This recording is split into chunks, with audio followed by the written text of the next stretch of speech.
السلام علیکم ملګرو، تاسو به ښه او جوړ وئ.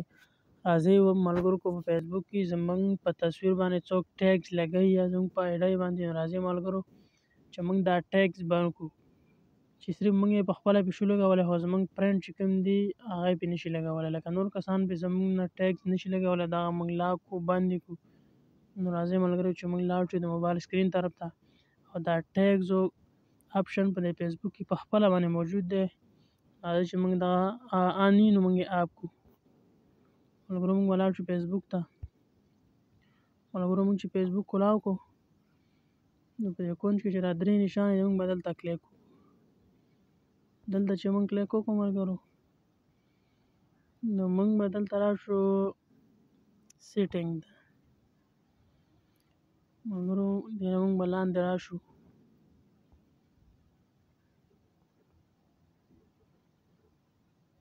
دا دی ملګرو ښه پروفایل اینډ ټیګز. زموږ په پروفایل باندې څوک ټیګز لګوي چې راځئ موږ هغه بند کړو. دلته به موږ کلیک وکړو. دا وګورئ ملګرو د پیله آپشن کې چې کوم دی، دلته موږ دا پیل آپشن کلیک کړو.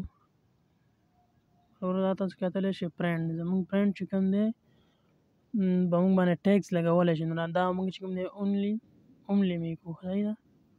اونلی می چې دا موږ کوو، نو دا زموږ ملګرو موږ به په خپله باندې ټیګ شو لګولی، بل څوک به زموږ په آی ډي باندې ټیګ نشي لګولی په پروفایل باندې. دا موږ اونلی می کړو. ملګرو دویم سیټینګ چې کوم دی لاندې دا دویم آپشن هم کلاو کړو. دا چې موږ کلاو کړو دلته ملګرو فرینډ دی، دا موږ اونلی مو کړو. نو موږ به دې سیمور باندې کلیک وکړو. دلته دا کوز سر ته چې کوم دی اونلی می دا دې باندې موږ کلیک کړو. دې نه بعد موږ کلیک شو دې 3 نمبر آپشن ته.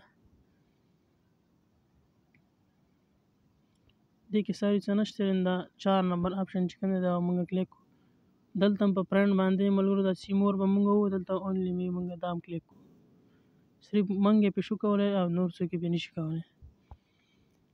5 نمبر کې هم دا اونلی می دی، فرینډ دی، دا فرینډ نه موږ دا لرې کړو.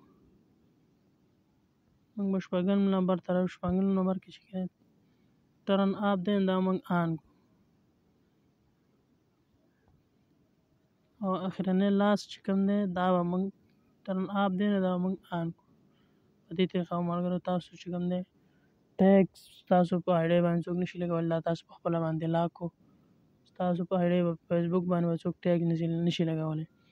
ملګرو که دا ویډیو خوښه شه ملګرو سره شیر کړئ، لایک یې کړئ، کمنټس پې وکړئ. د نورو ویډیوګانو لپاره ستاسو لپاره موږ ویډیوګانې تیاروو. او زموږ ظفر خان ټي وي یوټیوب چینل ورسره سبسکرایب کړئ. د نورو ویډیوګانو لپاره موږ نه راکوي اجازت. د الله په امان.